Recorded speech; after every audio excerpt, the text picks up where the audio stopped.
Hello, my dear friends. In the medieval world, getting drunk was not a rare escape from daily life. It was part of daily life itself. Alcohol was woven quietly into survival, routine, and social order. People did not drink to forget their world. They drank to function within it. Water was unreliable. Wells could be contaminated. Rivers carried waste. Drinking untreated water often led to illness. Because of this, fermented drinks became safer alternatives. Ale, beer, cider, and wine were consumed not only for pleasure, but for survival. Fermentation killed harmful elements, making these drinks more reliable than water in many places. Alcohol was consumed daily by adults and children alike, though in different strengths. Weak ale was common at breakfast. It was mild, nourishing, and filling. It provided calories and hydration. People did not think of this as intoxication. It was simply food in liquid form. Stronger drinking happened later in the day, after labor was complete. Medieval work was exhausting. Bodies were worn down by cold, hunger, and physical strain. Alcohol softened this strain. It relaxed muscles, dulled pain, and allowed brief relief from constant effort. Getting drunk in medieval times was slower than today. Drinks were consumed over long periods. There was no rush. Intoxication arrived gradually, often unnoticed. People drank together, talked slowly, and ate alongside alcohol. This reduced sudden loss of control. Public drunkenness existed, but it was not admired. Losing control threatened order. Medieval communities tolerated drinking but discouraged chaos. Someone who became violent, loud, or disruptive while drunk faced correction. Alcohol was accepted only as long as behavior remained contained. Taverns played a central role. They were social spaces, information hubs, and places of rest. Taverns were warm, safer than streets at night, and familiar. Drinking there was structured. The presence of others created restraint. Drunkenness also had social rules. Rank mattered. Nobles drank wine. Common people drank ale or beer. Drinking outside one's status could be seen as inappropriate. Alcohol reinforced hierarchy. Religious views shaped drinking habits. Alcohol was not forbidden, but excess was warned against. Drunkenness that led to sin or disorder was criticized. Moderate drinking was acceptable. Loss of control was not. Festivals were exceptions. During celebrations, drinking increased. Boundaries loosened slightly, but even then there were limits. Community observation kept behavior from crossing into danger. Hangovers were accepted as consequence. There was no expectation of comfort. Pain was part of life. Drinking too much meant working through discomfort the next day. Women drank as well, often at home. Alewives brewed and sold alcohol. Drinking was not exclusively male, though public spaces were more restricted. Alcohol also served as emotional release. Medieval life was harsh. Loss was constant. Drinking allowed grief and stress to soften briefly, but it was never meant to replace routine. Getting wasted was not glamorous. It was heavy, slow, and often uncomfortable. There was no escape from responsibility. Intoxication existed within limits set by survival. In the medieval world, alcohol was not a single substance with a single purpose. It existed in many forms, strengths, and meanings. Understanding what it meant to get drunk in medieval times requires first understanding what people were actually drinking how it was made, and how its strength shaped behavior and survival. The most common drink across much of medieval Europe was ale. Ale was not like modern beer. It was usually unfiltered, cloudy, and brewed without hops in earlier periods. Its strength varied greatly, but most daily ale was weak. This weak ale was nourishing. It contained calories, grains, and warmth. People drank it slowly throughout the day. It did not cause intoxication in the way we imagine today. Stronger ale existed, but it was brewed deliberately for specific times. Festive ales, winter ales, and celebration brews were heavier and more intoxicating. These were not everyday drinks. They were saved. Brewing strong ale required more grain, more time, and more attention. Using resources this way was intentional. Beer, which included hops, became more common later in the medieval period. Hops preserved the drink longer and added bitterness. Beer could travel farther without spoiling.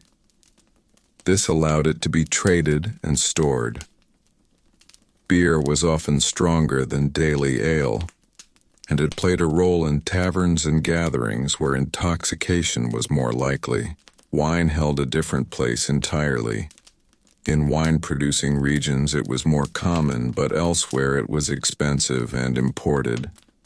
Wine was associated with status, religion, and ceremony. Nobles drank wine more regularly. Common people drank it mainly during special occasions or religious observances. Wine was often diluted.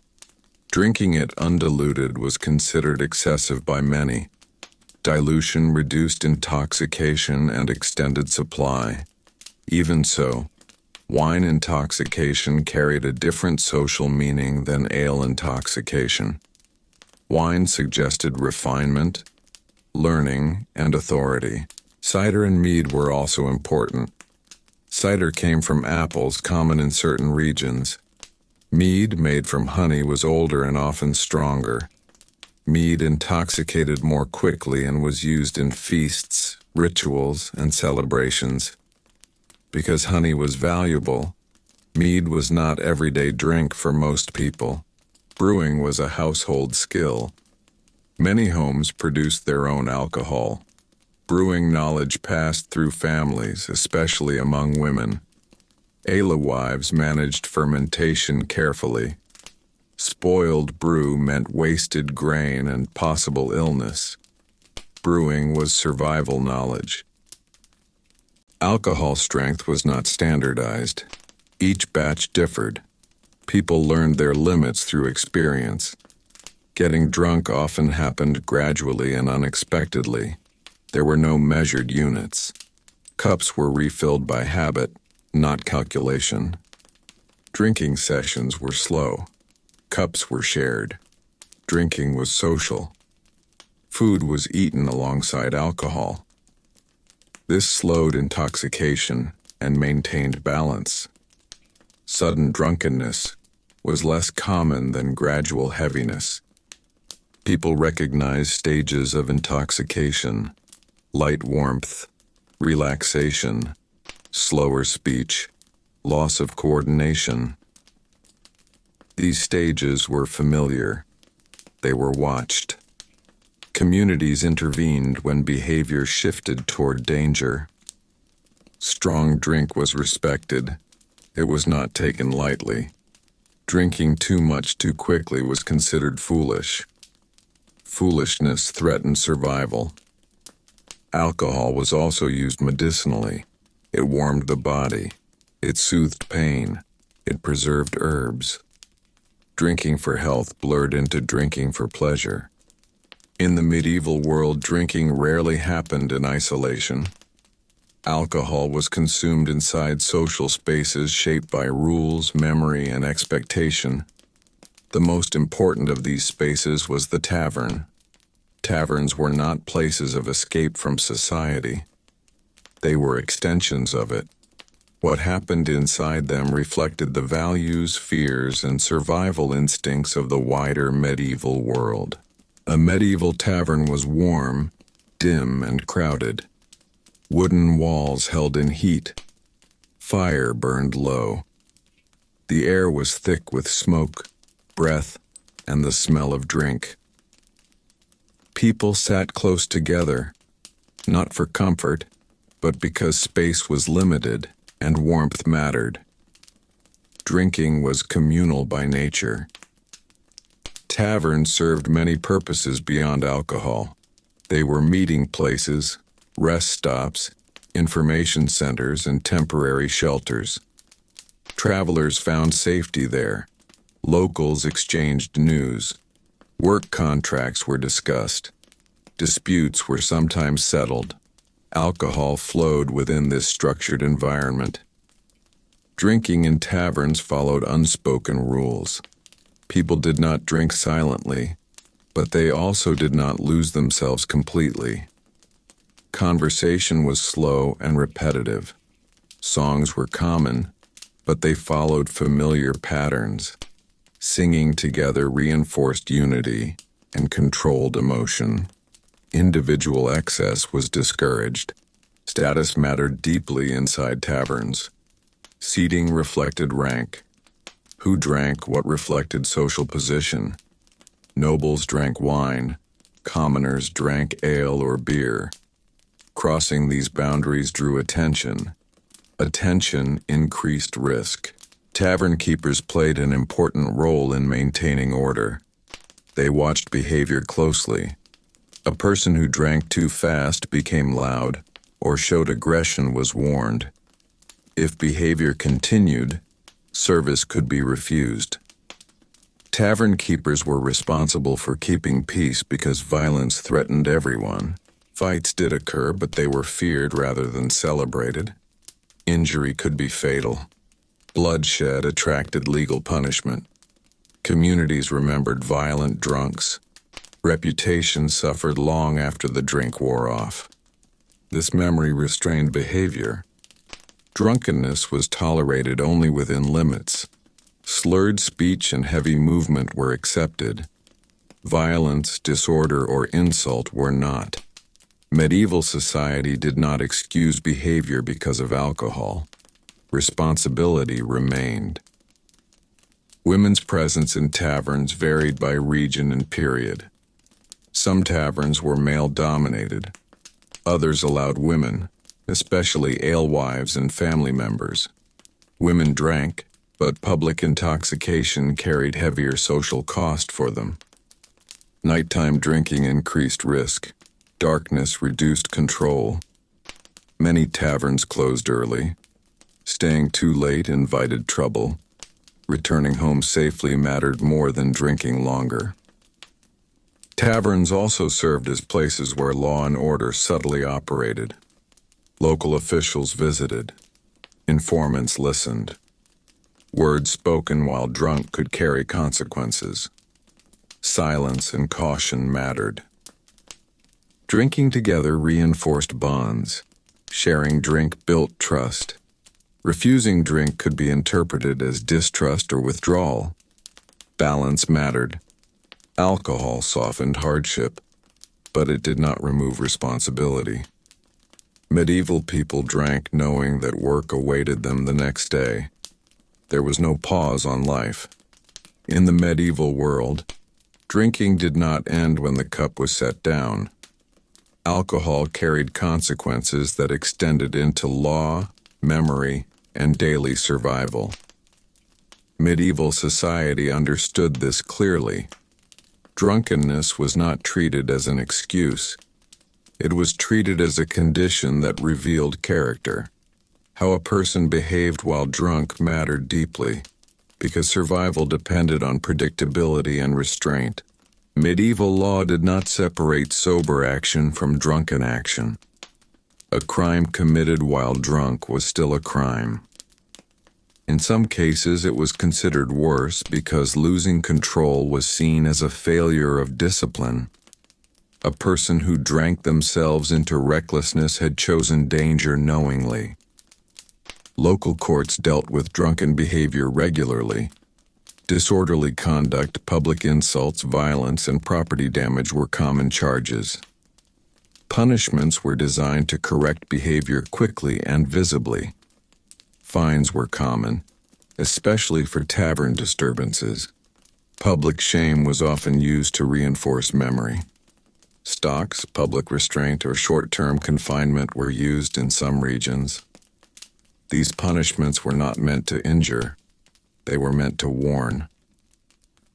A drunk placed on display reminded others that alcohol did not remove responsibility. Reputations suffered long after punishment ended. A person known for drunken violence or disorder was avoided. They were trusted less with shared resources, tools, or tasks. This loss of trust had real survival consequences. Social memory lasted longer than pain. Hangovers were not softened or excused. Medieval people expected to work through discomfort. Missing labor because of drinking brought correction. Alcohol was not allowed to weaken productivity for long. Survival demanded contribution. Physical recovery from heavy drinking was slow. Alcohol dehydrated the body. Medieval diets did not replenish easily. Weakness lingered. Those who drank excessively suffered longer-term fatigue. This discouraged habitual excess. Religious institutions reinforced moderation. Sermons warned against drunkenness not because alcohol was evil, but because loss of control invited sin and disorder. Excess drinking threatened both moral and social balance. Some towns regulated taverns strictly. Opening hours were limited. Serving intoxicated patrons was discouraged. Alcohol distribution was monitored. These controls existed to prevent disorder, not pleasure. Family correction mattered too. Drunken behavior brought shame not only to the individual but to the household. Families intervened quietly to prevent repetition. Survival depended on collective reputation. Chronic drunkenness was dangerous. Those who could not control drinking often fell into poverty, illness, or exclusion. Medieval society did not provide rehabilitation. Self-control was required. Despite this, alcohol remained accepted. The issue was not drinking but losing control. Balance mattered. In the medieval world, the experience of getting drunk was never the same for everyone. Alcohol moved through society along strict lines of class, gender, and role, and these lines shaped not only what people drank, but how much they could drink, where they could drink, and what consequences followed. Getting wasted did not mean freedom from structure. It revealed structure more clearly than almost anything else. For peasants and laborers, alcohol was closely tied to work and survival. Long days of physical labor demanded calories and warmth. Weak ale and beer were consumed regularly, often as part of meals. Intoxication was usually slow and heavy rather than sudden. Peasants rarely had the luxury of drinking purely for pleasure. Drinking too much meant exhaustion the next day, and exhaustion meant punishment, hunger, or injury.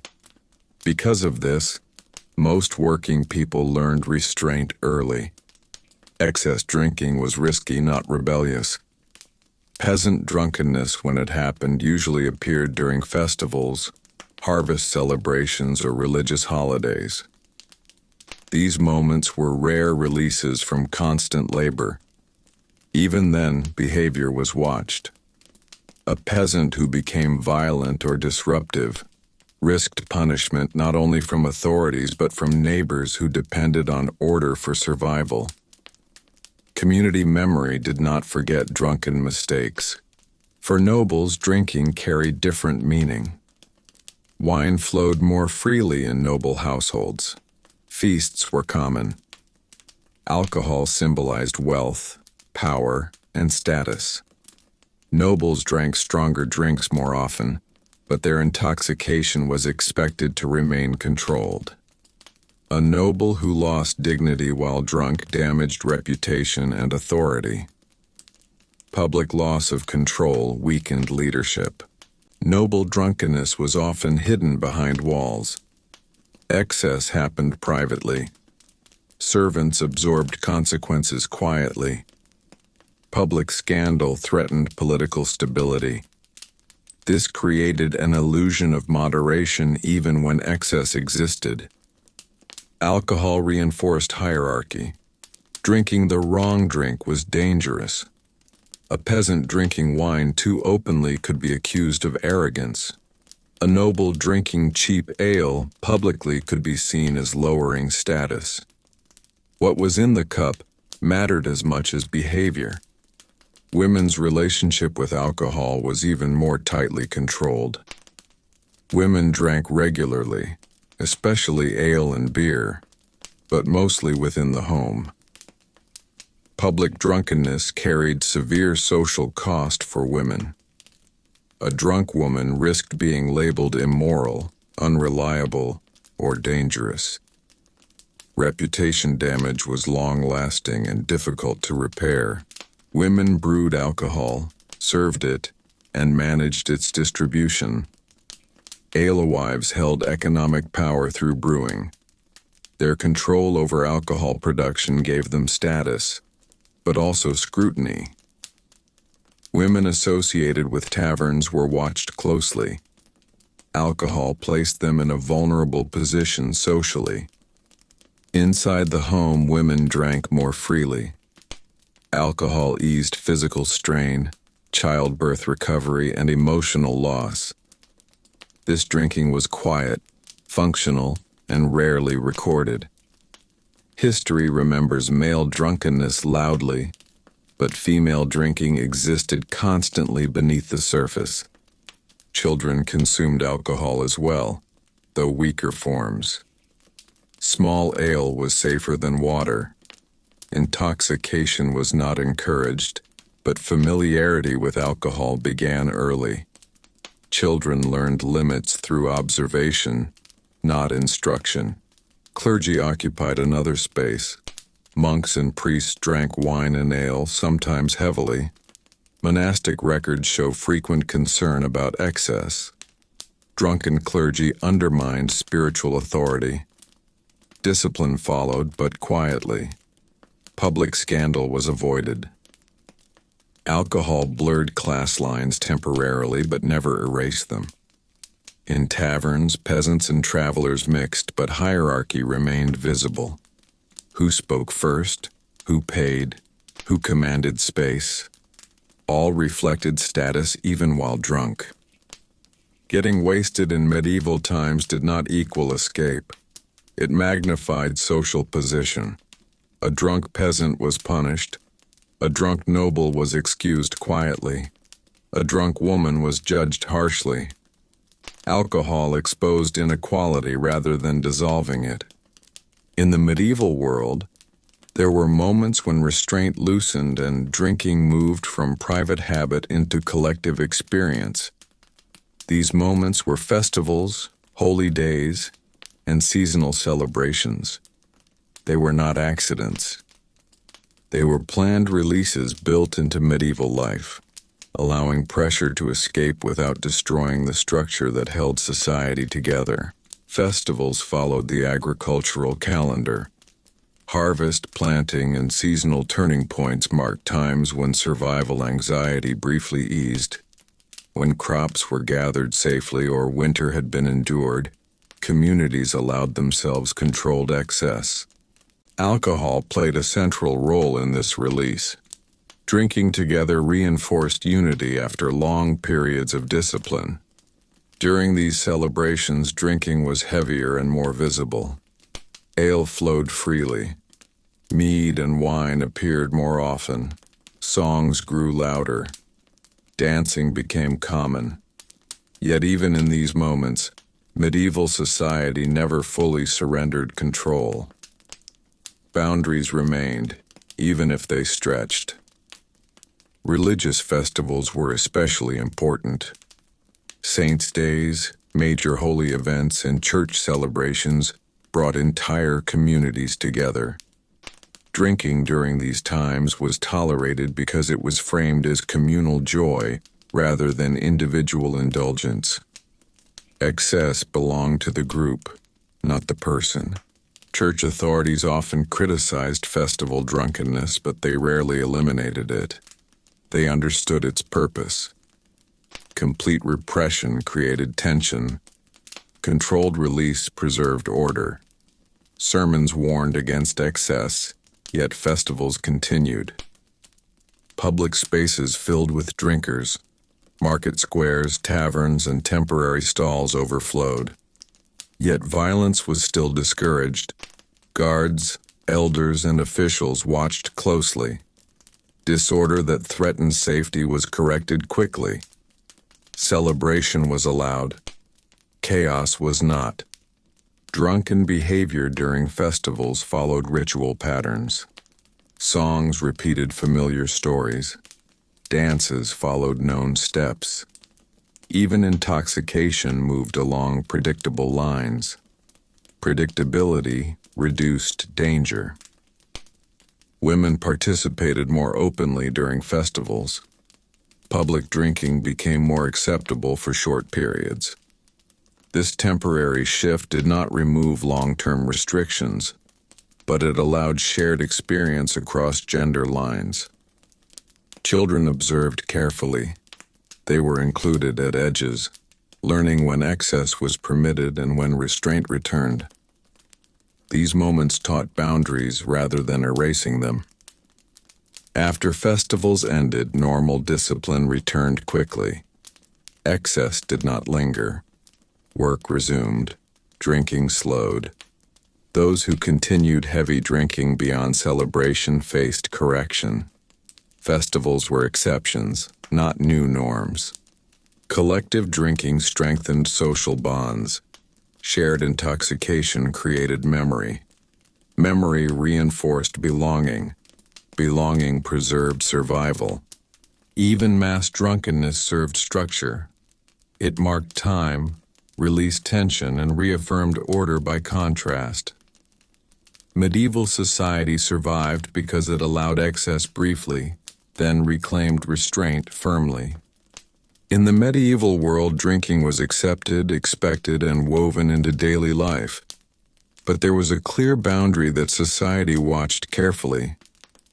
That boundary was crossed when drinking stopped serving survival and began to weaken it. Chronic drunkenness was not romantic, tolerated, or misunderstood. It was seen as a slow danger, one that drained strength, trust, and order over time. Medieval communities were small. People lived close together, worked together, and depended on one another daily. Because of this closeness, habitual drunkenness could not be hidden for long. A person who drank too much too often became known quickly. Memory traveled faster than reputation could recover. Chronic drunkenness was first met with warning, not punishment. Family members intervened quietly. Elders spoke privately. Tavern keepers limited service. These early corrections were meant to protect both the individual and the community. A drunk who could not work weakened food production. A drunk who lost control endangered peace. Survival required correction before collapse. If warnings failed, consequences followed gradually. A known drunk was trusted less. They were given fewer responsibilities. Tools were withheld. Shared tasks were reassigned. This loss of trust reduced access to survival resources. The message was clear without violence. Public reputation mattered deeply. A person labeled unreliable faced isolation. Invitations faded. Support during illness weakened. In medieval life, isolation was dangerous. Community protection was essential for survival. Chronic drinking threatened that protection. Taverns enforced boundaries. Tavern keepers could refuse service to known drunks. This was not kindness. It was necessity. Disorder inside a tavern risked fines, closure, or punishment. Tavern keepers protected their livelihood by controlling excess. Religious institutions addressed chronic drunkenness as moral failure, but also as social danger. Repeated drunkenness weakened discipline, invited sin, and disrupted order. Confession, penance, and correction were used to restore behavior. Persistent failure brought exclusion. Legal systems intervened only when behavior threatened others. Violence, neglect of duty, or repeated disturbance brought punishment. But long-term care did not exist. Medieval society did not rehabilitate. It corrected or excluded. Families suffered deeply when a member drank excessively. Household resources drained quickly. Labor failed. Reputations suffered collectively. Families pressured individuals to change because survival depended on it. Women who drank excessively faced harsher consequences. Their behavior was judged more strictly. Chronic drunkenness could lead to loss of protection, marriage prospects, or support. Survival for women depended heavily on reputation. Some chronic drunks fell into poverty. Weak bodies failed under labor. Illness followed. Medieval society did not romanticize this fall. It was seen as consequence, not tragedy. Despite this harshness, medieval society understood that alcohol itself was not the enemy. Loss of restraint was. Drinking that weakened survival was corrected. Drinking that fit within routine was accepted. In the medieval world, the morning after drinking was never separated from the night before. Alcohol did not exist in isolation. Its effects carried forward into labor, responsibility, and survival. There was no concept of recovery as comfort. There was only endurance. Hangovers were common, expected, and largely ignored. Medieval alcohol dehydrated the body, drained strength, and slowed movement. People understood this through experience. Head pain, weakness, nausea, and trembling were accepted as the natural cost of excess. There was no sympathy built into daily life for these effects. Work did not pause for discomfort. Fields still required labor. Animals still needed care. Tools still had to be lifted. A person weakened by drink was still expected to contribute. Failure to do so invited correction, not understanding. Survival depended on continuity. Some practical methods were used to reduce suffering, not to eliminate it. Warm liquids were preferred in the morning. Thin broths, watered ale, or weak beer were consumed slowly. Cold water was avoided because it shocked the body. Warmth mattered more than refreshment. Eating was restrained. Heavy food worsened nausea. Simple bread or porridge helped stabilize the stomach. These choices came from observation, not theory. Medieval people learned what allowed the body to function again. Movement was slow and deliberate. Sudden exertion caused collapse. People paced themselves carefully. Tasks were adjusted slightly, but never abandoned. This balance preserved function. Alcohol after effects were also social reminders. A person visibly suffering signaled loss of restraint. Others noticed. Memory recorded it. Repetition damaged reputation. Hangovers reinforced discipline. There was no cultural pride in excess. Pain was not celebrated. It was tolerated. Drinking that caused repeated weakness was discouraged through social pressure. Medical texts offered limited remedies. Herbs, rest, and warmth were suggested, but results were inconsistent. Most recovery depended on time and restraint. Hangovers were another way medieval society reinforced limits. The body punished excess naturally. Society allowed that punishment to stand. Drinking again to cure discomfort was risky. It extended weakness and dependency. Some did it, but many avoided it because it delayed recovery. By midday, most returned to function. Discomfort faded slowly. Life continued, the lesson remained. Alcohol did not offer escape. It offered temporary weight followed by consequence. Medieval survival absorbed both without drama. In the medieval world, religion was never separate from daily behavior, and alcohol was no exception. Drinking existed inside a moral framework that did not seek to erase alcohol from life, but to control its effects. Medieval belief systems understood alcohol as something created within the natural order, capable of serving good or harm depending on restraint. Christian theology across medieval Europe did not forbid drinking. Wine held sacred meaning in religious ritual. Monasteries brewed beer and produced wine. Alcohol was part of worship, sustenance, and economy. Because of this, drinking itself was not sinful. The loss of self-control was. Sin was defined not by consumption but by excess. Drunkenness was described as a state in which reason failed. Reason mattered deeply in medieval thought.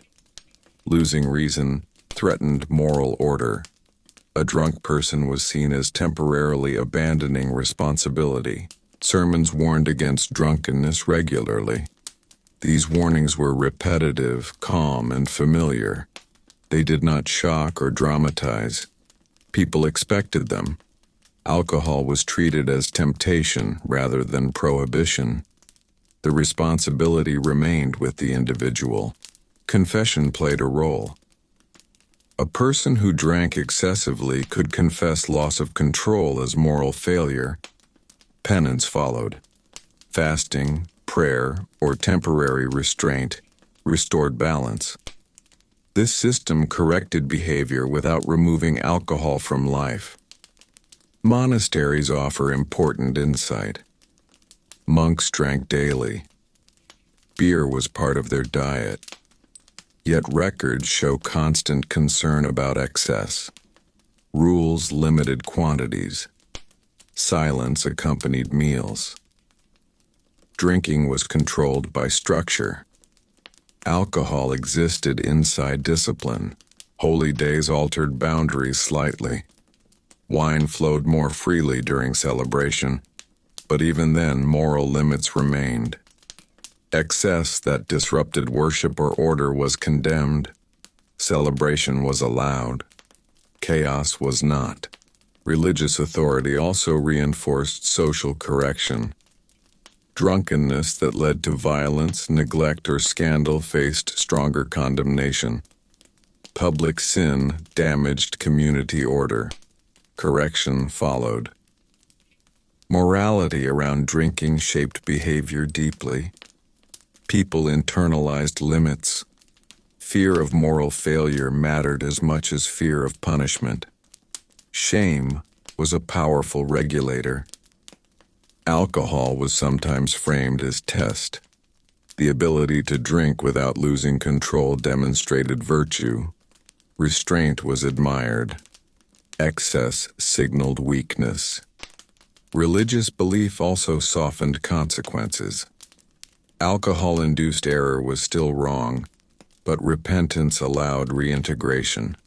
Society preferred correction to permanent exclusion. Women faced stronger moral scrutiny. Female drunkenness was linked to immorality more quickly. Religious judgment reinforced social restriction. Survival for women required stricter restraint. Children learned moral limits early. Drinking was observed within ritual and routine. Excess was framed as failure, not fun. Religion did not seek to remove alcohol. It sought to place it inside order.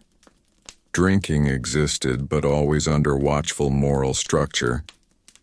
Alcohol remained part of medieval life because belief systems absorbed it rather than rejected it.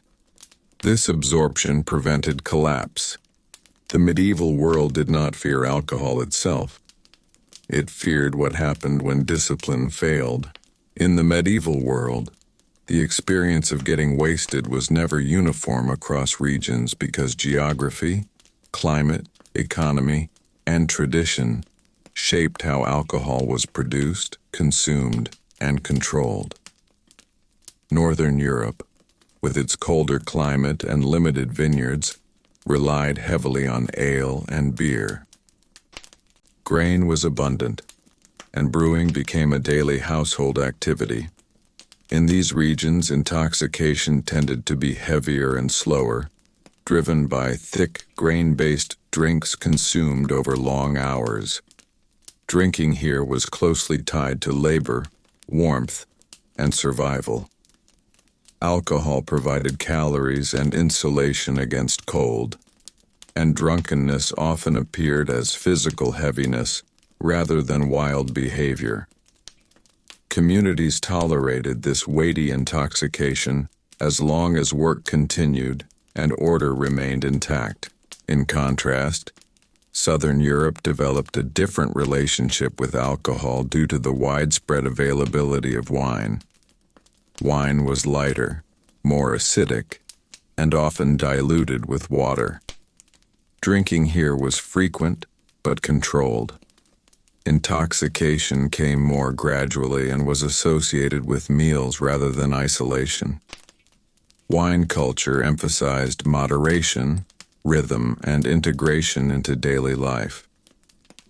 Excess was still condemned, but it appeared less often in public disorder and more often in private overindulgence. Social pressure encouraged balance rather than abstinence. Eastern regions, influenced by trade routes and cultural mixing, displayed hybrid drinking habits. Mead, wine, and imported spirits appeared alongside local brews. Drinking here carried ceremonial meaning tied to status and ritual. Intoxication was sometimes deliberate during feasts but restrained outside them. Alcohol reinforced hierarchy and alliance rather than escape. Urban centers differed from rural life. Cities had taverns, regulations, and law enforcement. Drinking was visible, watched, and controlled. Rural areas drank at home, quietly, with fewer witnesses. Rural intoxication was slower and less dramatic.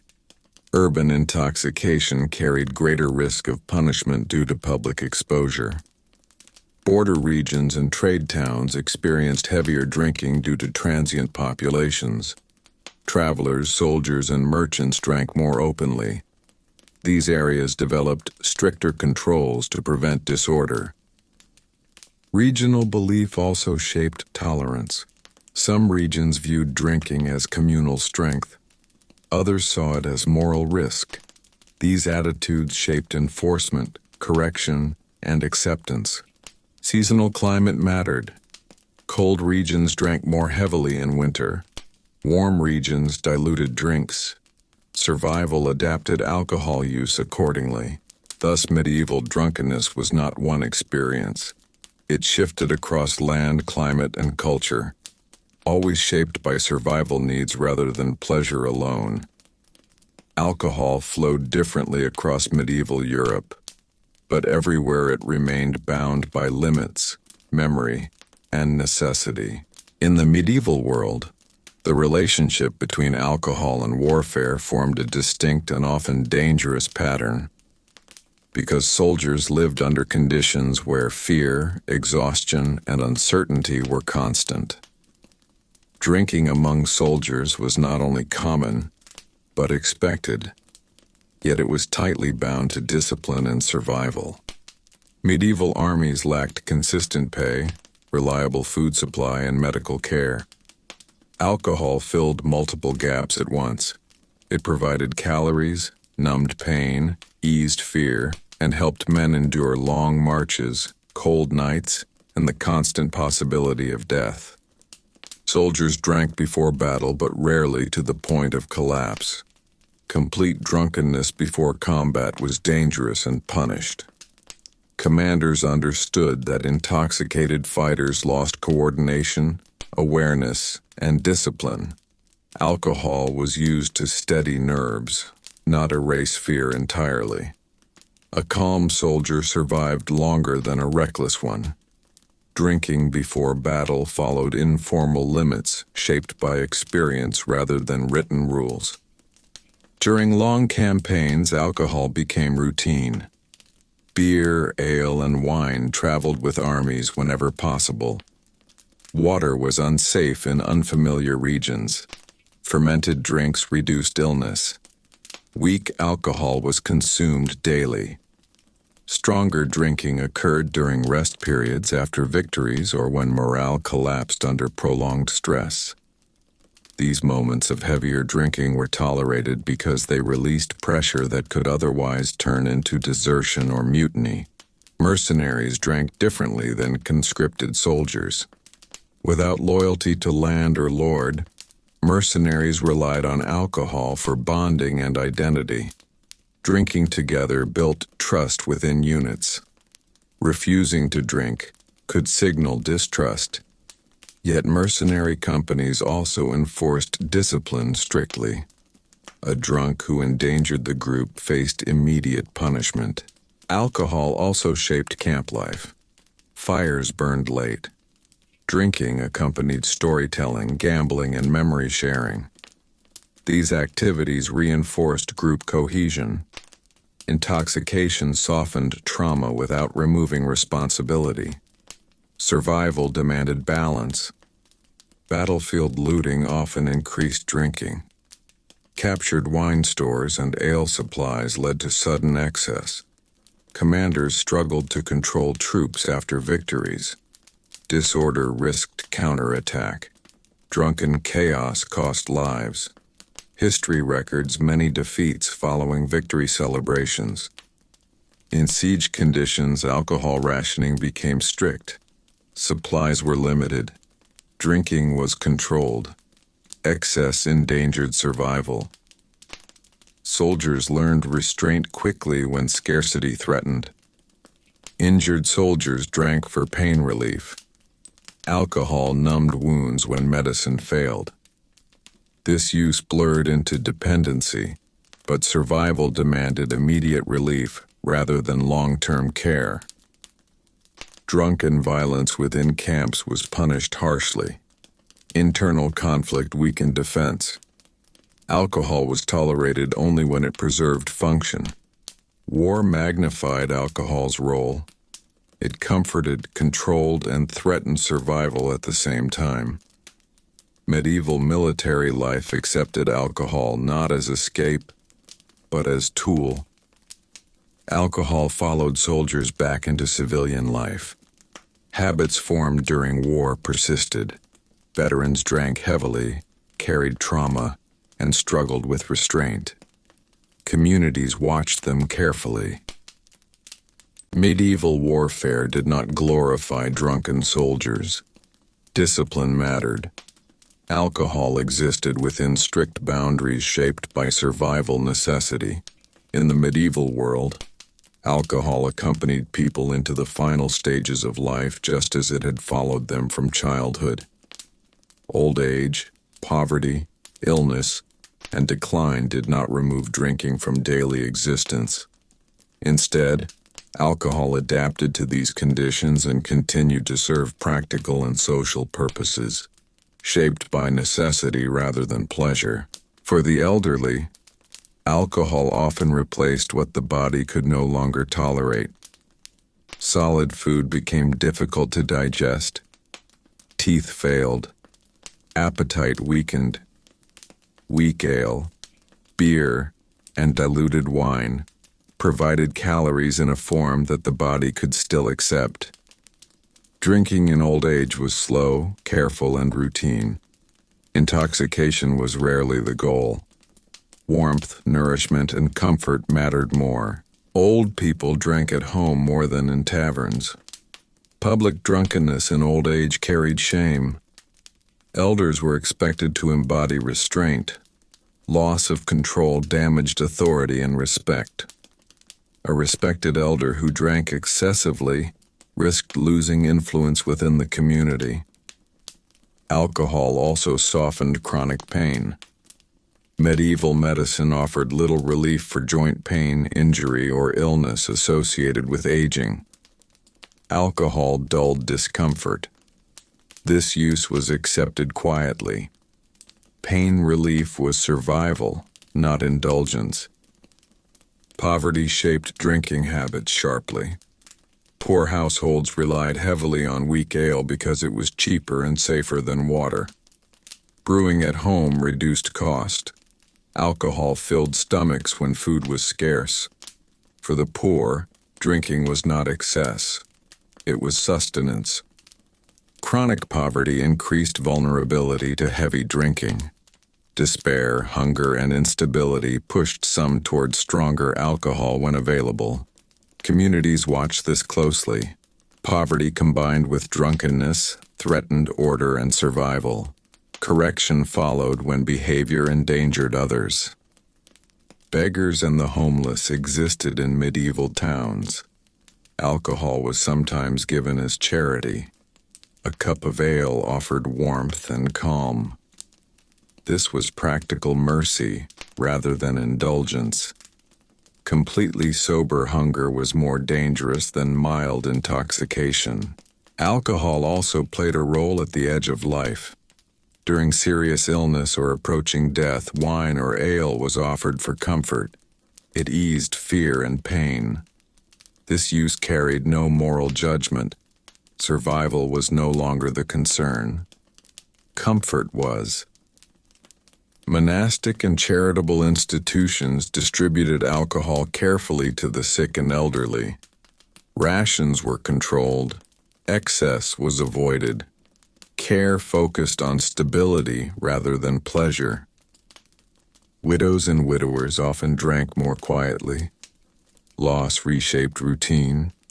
Alcohol softened isolation. Public excess was avoided. Private drinking increased.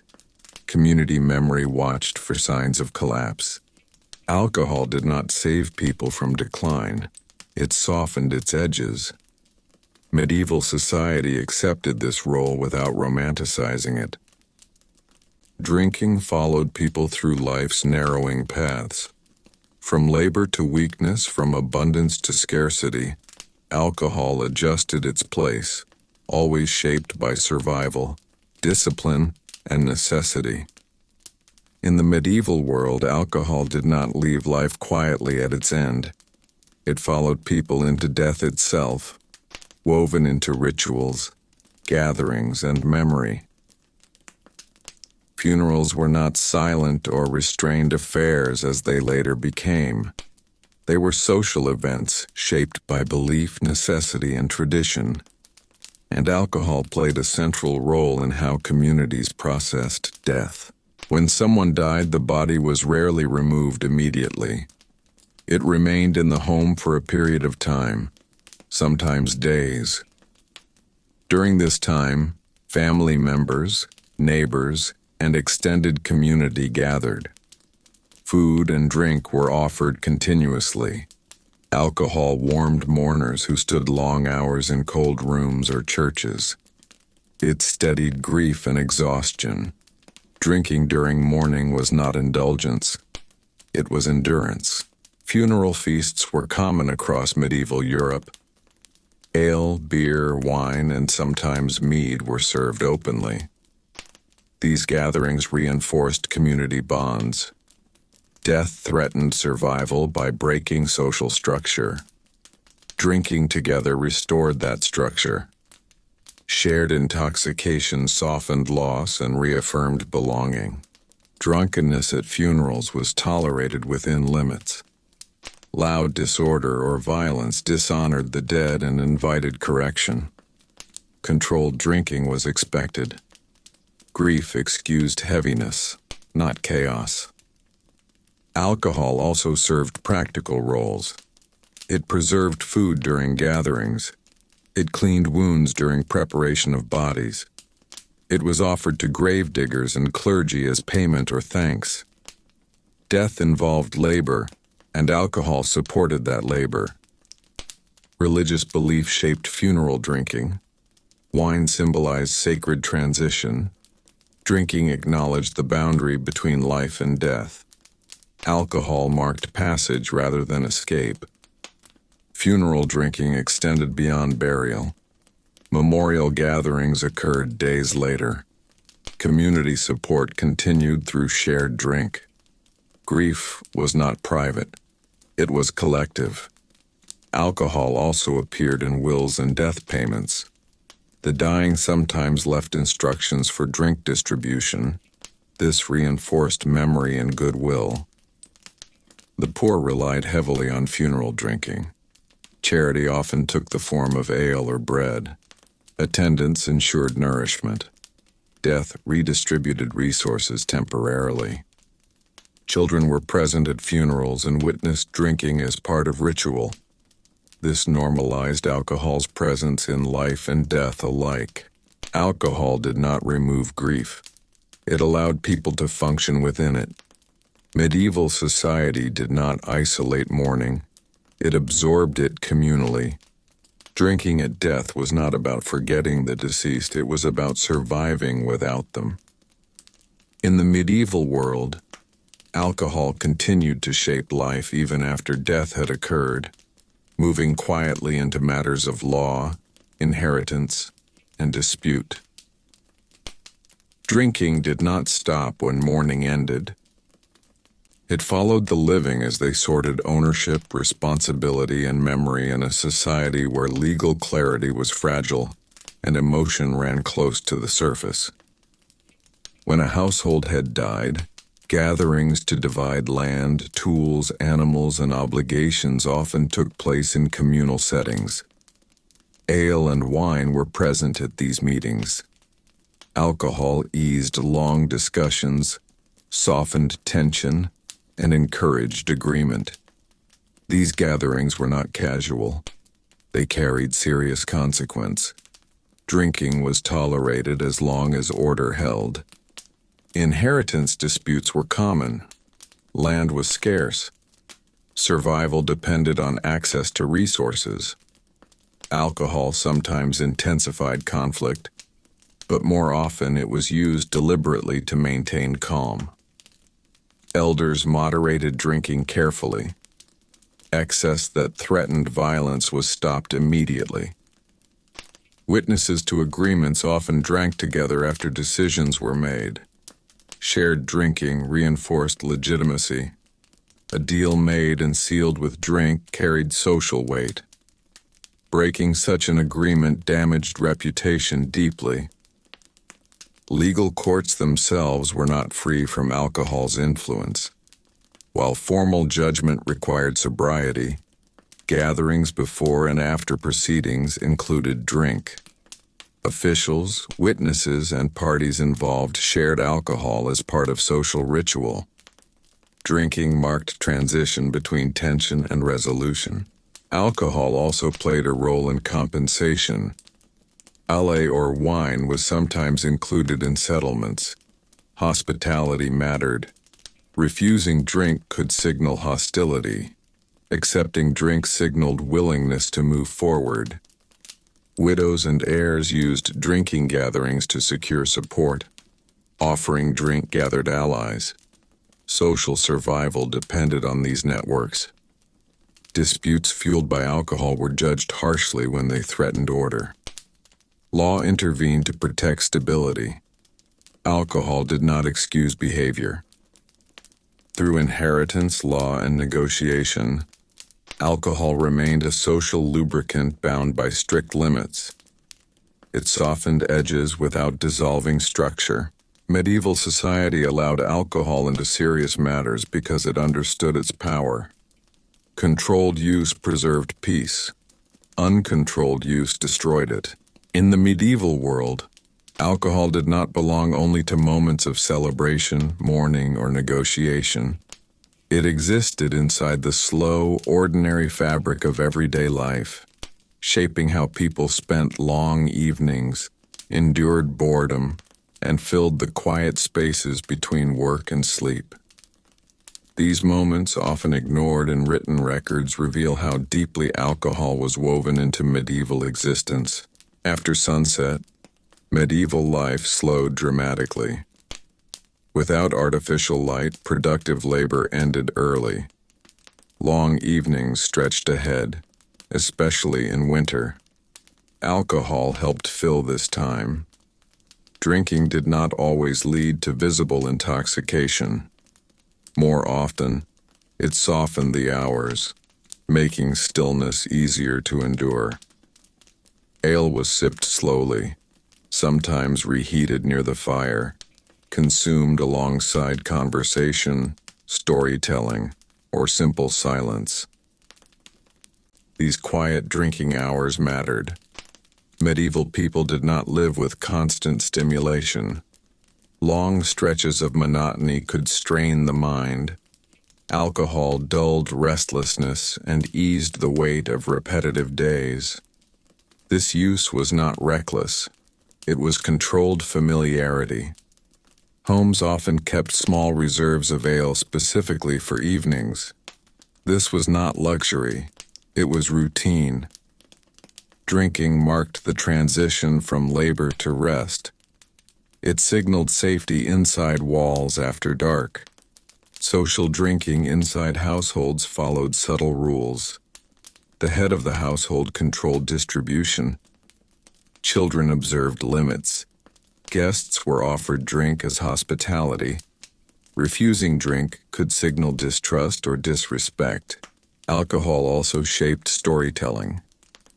Tales grew longer and slower as drink flowed. Memory loosened. Stories repeated. This repetition reinforced identity and shared history. Drinking sustained oral tradition. Loneliness was softened by drink. Widows, widowers, and isolated laborers relied on alcohol to endure quiet nights. This was rarely visible publicly. Private drinking shaped survival in silence. Seasonal darkness increased reliance on alcohol. Winter nights were long. Ale warmed the body and slowed time. Drinking helped people remain inside, conserving energy and avoiding danger. Alcohol also shaped sleep. Drinking before rest relaxed muscles and eased pain. Deep intoxication disrupted sleep, but mild drinking supported rest in cold environments. Alcohol accompanied aging routines. Older people drank more slowly later in the day. Drinking replaced activity they could no longer perform. Community boundaries remained active. Neighbors noticed excess. Intervention followed quietly. Alcohol never replaced purpose, it filled gaps around it. Drinking existed not only at edges of life but at its center, shaping how medieval people endured the slow passage of time without collapse. In the medieval world, alcohol also shaped how people experienced time during moments of waiting, uncertainty, and transition. Life was often defined not by action, but by long pauses, waiting for harvest, waiting for travel conditions to improve, waiting for illness to pass, waiting for decisions from lords or courts. During these stretches, alcohol played a quiet but steady role in helping people endure delay without unrest. Travel delays were common. Roads became impassable. Weather halted movement. Inns and roadside taverns filled with travelers who had nowhere to go. Drinking passed the time, but it also controlled it. Alcohol slowed impatience. It reduced conflict among strangers forced to share space. Tavern keepers understood this balance well. They served drink steadily, not recklessly, because calm guests meant safety. Alcohol also accompanied waiting during legal and administrative processes. People summoned to courts or councils often waited days for resolution. Drinking before and after proceedings eased tension. It did not change outcomes, but it softened the strain of uncertainty. Officials tolerated this practice as long as order remained. Illness created long waiting periods. Recovery was slow. Death could take days. Families stayed close, drank lightly, and maintained routine. Alcohol filled hours when nothing could be done but wait. It steadied nerves and preserved calm. Agricultural waiting defined medieval survival. Fields demanded patience. Seeds were planted and left alone. Drinking marked the end of each day's labor, signaling acceptance that growth could not be rushed. This rhythm reduced anxiety. Alcohol also shaped waiting during hunger. When food ran low, drinking increased slightly, not for intoxication but for fullness. Liquid calories stretched time between meals. This practice was observed carefully to avoid depletion of supplies. Waiting during danger was another context. During unrest, rumors, or threat of violence, people stayed indoors. Drinking helped maintain stillness. Silence and calm preserved safety. Alcohol did not remove awareness. It lowered urgency. Medieval people remained alert even while drinking. Complete loss of control during uncertain times was rare and discouraged. Time itself felt different under alcohol's influence. Hours passed gently. Long nights became manageable. This altered perception protected mental endurance. Waiting was unavoidable in medieval life. Alcohol became one of the tools used to endure it without fracture. In the medieval world, alcohol also shaped how people handled authority, obedience, and resistance, especially in moments when power pressed heavily on daily life. Lords, officials, and religious figures controlled land, labor, and law, but alcohol moved quietly through all levels of hierarchy, sometimes reinforcing power and sometimes dulling its weight without openly challenging it. Peasants and laborers often drank after fulfilling obligations to their lord. Drinking marked the return of personal time in a world where most hours were not truly their own. This quiet separation mattered. Alcohol created a boundary between imposed duty and private endurance. It did not remove oppression, but it softened its daily impact. In manor houses, drinking followed hierarchy strictly. Servants drank after masters. Quality and quantity reflected status. Excess by lower ranks was punished quickly, not because of morality, but because it disrupted order. Alcohol reinforced authority by mirroring social structure. Yet alcohol also allowed limited release. In controlled settings, heavy drinking among laborers was tolerated after harvest or major work was completed. This release reduced resentment.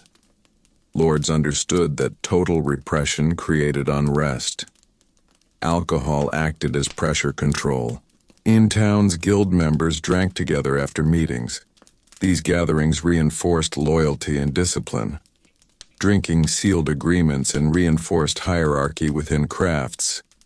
Excess that challenged authority was discouraged. Drinking supported structure rather than undermined it. Alcohol also accompanied resistance quietly. Complaints were voiced more freely after drink, though rarely acted upon openly. Words spoken in intoxication carried risk. Communities remembered who spoke too boldly. Survival required caution even in release. Clergy observed drinking carefully. Alcohol loosened tongues, revealing discontent. Confession sometimes followed drunken speech. This cycle absorbed tension back into order. Military authority relied on alcohol for control as well. Controlled drinking kept soldiers loyal. Excess threatened discipline and was punished. Alcohol existed as a tool within power structures. It reduced friction without dismantling hierarchy. Medieval society allowed it because it stabilized relationships rather than breaking them. Authority tolerated drinking when it preserved obedience and discouraged it when it threatened control. Survival for both rulers and ruled depended on balance. Alcohol never became rebellion itself. It remained contained, watched, and shaped by those who understood its effects deeply. In the medieval world, alcohol also shaped how people understood memory, reputation, and long-term identity, especially in communities where everyone knew one another, and nothing truly disappeared with time. Drinking did not vanish when the cup was emptied.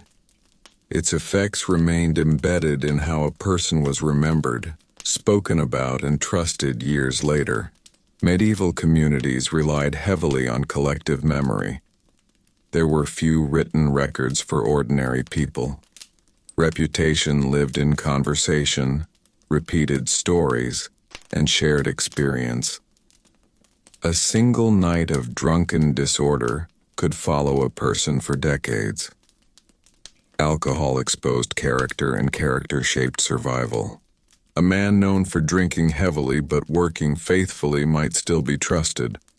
A man known for losing control, neglecting duty, or speaking dangerously while drunk became risky. Trust faded slowly, but firmly. In a world dependent on cooperation, this mattered deeply. Women faced even sharper memory judgment. A woman associated with public drunkenness risked permanent damage to reputation. Memory did not forgive easily. This threat shaped behavior strongly, especially in public spaces. Alcohol also preserved memory through storytelling. Events involving drink were remembered vividly. Songs, jokes, and warnings passed down stories of excess or restraint. These stories functioned as social instruction. Families carried memory collectively. One person's drunken failure reflected on the household. This reinforced internal correction and discipline. Survival depended on family reputation. Alcohol also shaped memory of conflict. Arguments begun while drinking were remembered more harshly. Apologies helped but did not erase memory. People learned caution. Festivals created shared memories reinforced by drink. These memories strengthened identity and belonging. Alcohol helped bind history together. Aging intensified memory's role. Elders remembered past excess and warned younger generations. Experience guided survival more than law. Alcohol also blurred memory temporarily, but society restored clarity afterward. Forgetting was not accepted as excuse.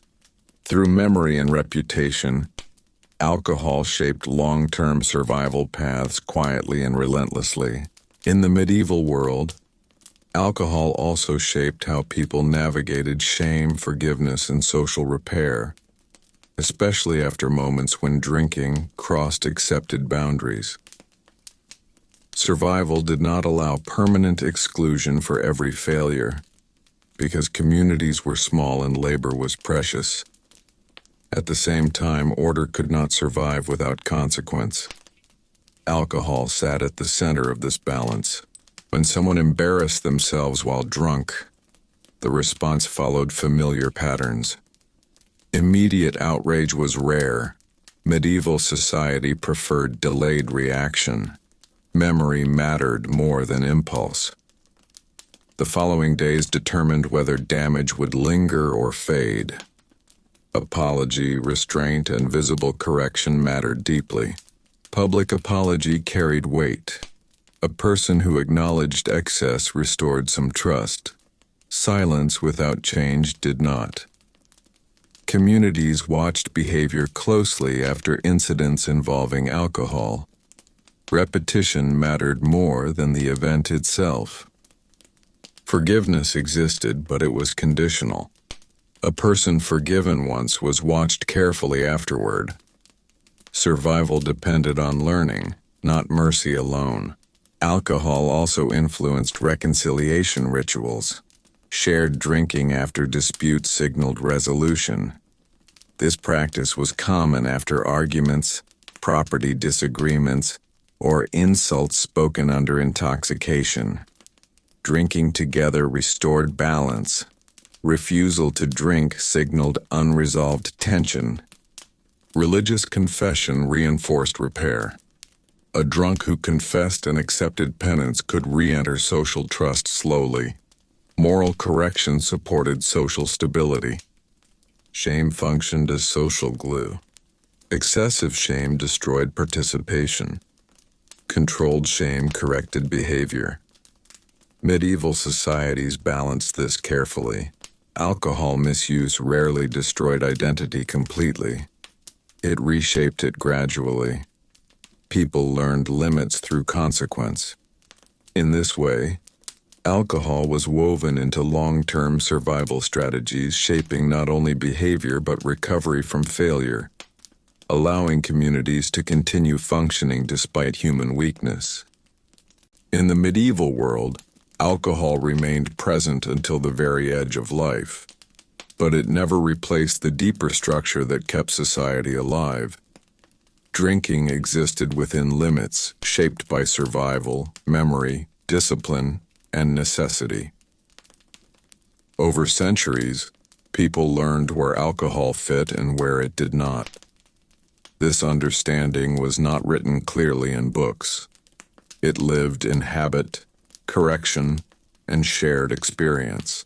Alcohol did not free medieval people from hardship. It softened it. It warmed cold bodies, eased tired muscles, dulled pain, and filled long, empty hours. But it was never allowed to become the center of life. Work, duty, family, and order always came first. When drinking threatened these foundations, society responded. The medieval world did not imagine alcohol as escape. There was nowhere to escape to. Life continued relentlessly. Fields demanded labor. Animals required care. Authority required obedience. Alcohol existed alongside these realities, never above them. Getting wasted was not glamorous. It was heavy, slow, and often uncomfortable. The body paid for excess immediately. Society remembered mistakes long after. Reputation shaped survival paths quietly but firmly. Communities tolerated weakness once. They did not tolerate collapse. Alcohol revealed character rather than hiding it. Those who learned restraint survived socially. Those who did not drifted toward isolation. Across class, gender, age, and region, alcohol followed the same rule. It was acceptable when it preserved balance and dangerous when it disrupted it. This rule was enforced not only by law, but by memory, shame, and necessity. By the end of life, alcohol remained what it had always been, a tool, not a solution. It accompanied people through work, waiting, grief, celebration, and decline, but it never replaced discipline or responsibility. Medieval society survived because it understood limits. Drinking existed inside those limits, shaped by centuries of experience rather than indulgence. And so when we look back at what getting wasted was like in medieval times, we do not see escape or rebellion. We see endurance. We see control. We see a harsh world that allowed brief softness without losing its grip on survival.